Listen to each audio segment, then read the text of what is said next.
warahmatullahi wabarakatuh.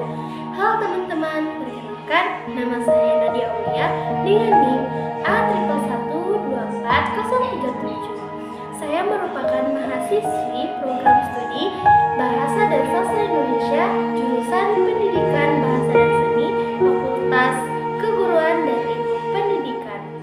Pada kesempatan kali ini saya akan membuat video yang menceritakan tentang novel karya Nafis tentang robohnya surau kami.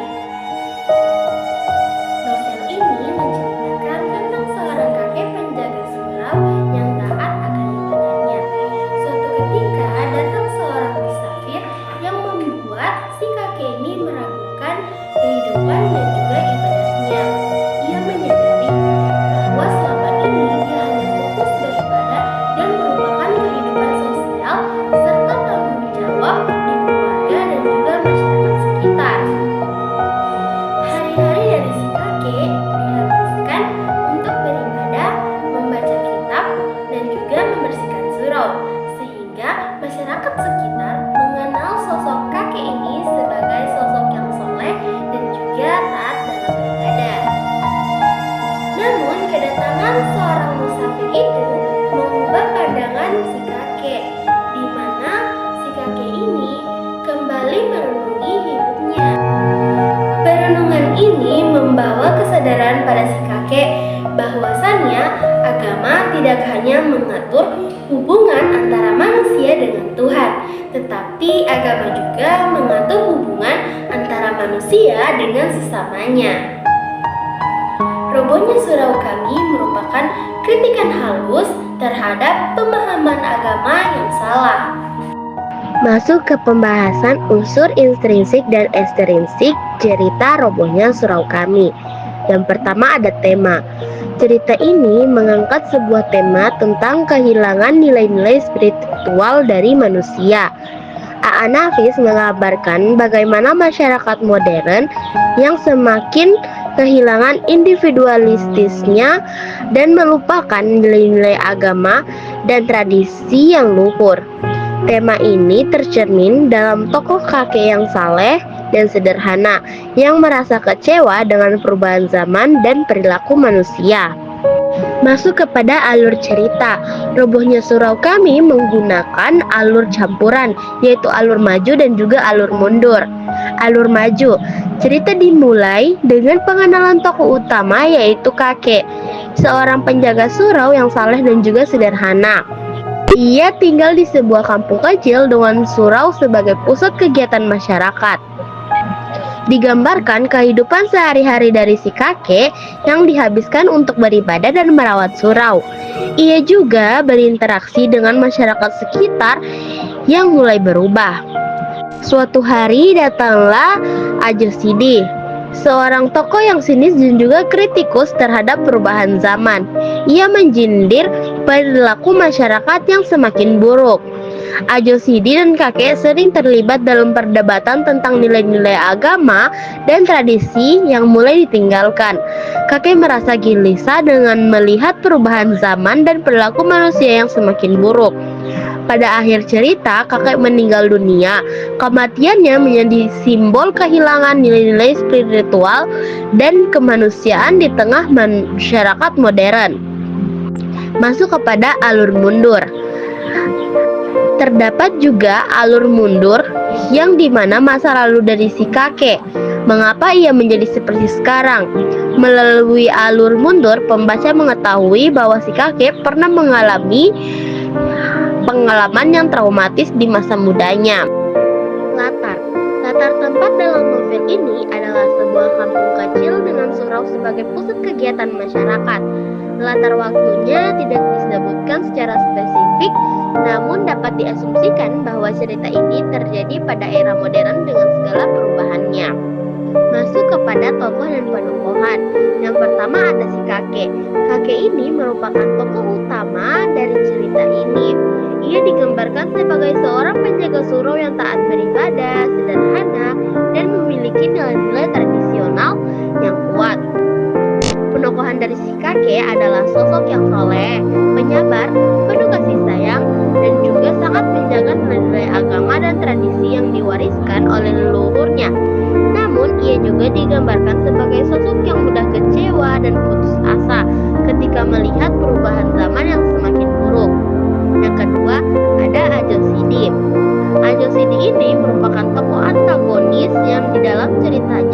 berlawanan dengan si kakek. Ia digambarkan sebagai seorang yang sinis, kritikus, dan sering menyindir orang lain dengan kata-katanya. Ajo Sidi adalah sosok yang cerdik, pandai bicara, dan memiliki pandangan yang berbeda dengan si kakek. Meskipun seringkali terlihat sinis, ia memiliki kepedulian terhadap kondisi masyarakat. Yang ketiga, ada tokoh aku atau narator. Tokoh ini merupakan tokoh tambahan. Aku adalah tokoh yang berperan sebagai narator dalam cerita ini.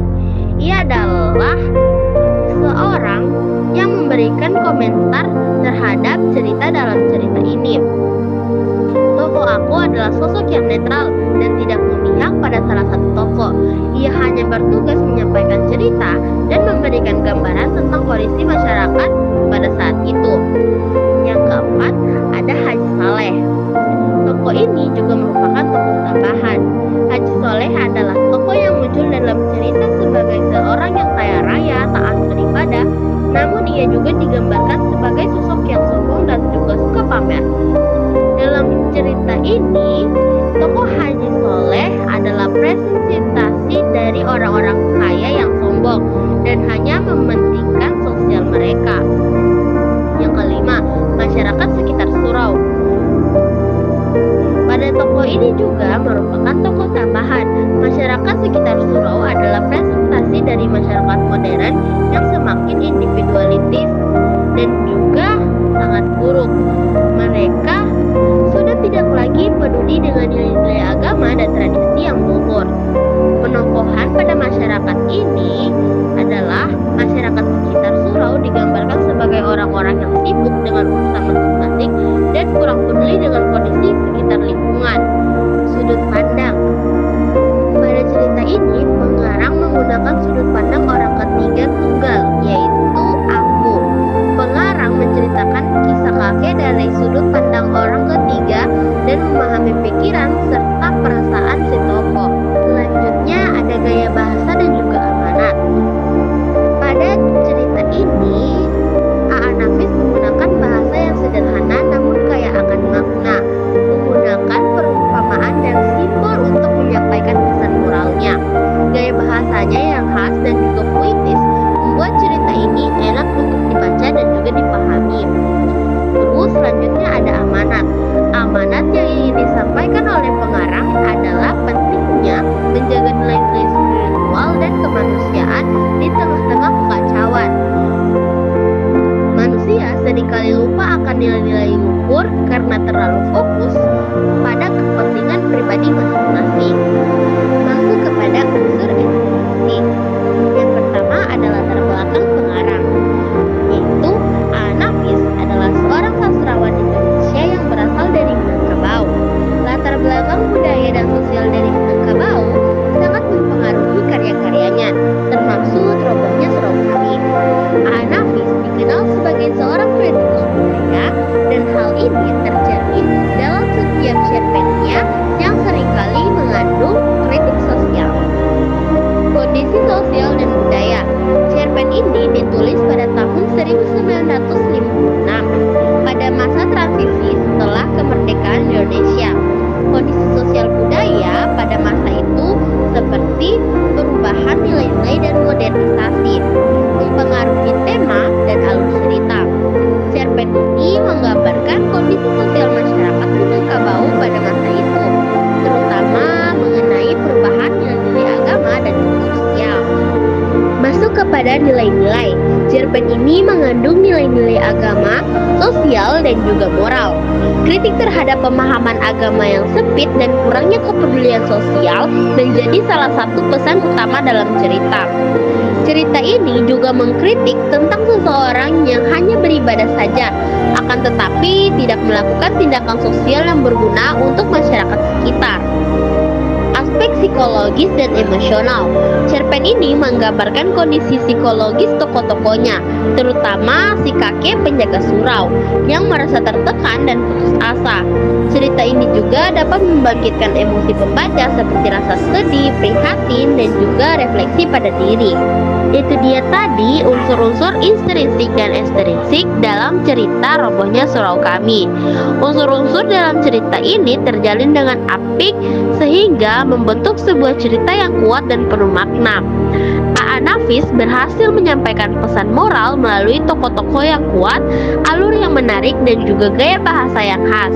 Novel ini mengajak pembaca untuk merenungkan kembali nilai-nilai yang penting dalam kehidupan dan melihat beberapa perubahan zaman yang semakin memburuk. Pembaca dapat lebih memahami konteks dan pesan yang disampaikan oleh A.A. Nafis dalam cerpen Robohnya Surau Kami. Baiklah, itu dia tadi hasil analisis saya tentang cerita Robohnya Surau Kami karya A.A. Nafis. Saya harap penjelasan dari saya tadi dapat bermanfaat bagi kita semua. Saya akhiri. Wassalamualaikum warahmatullahi wabarakatuh.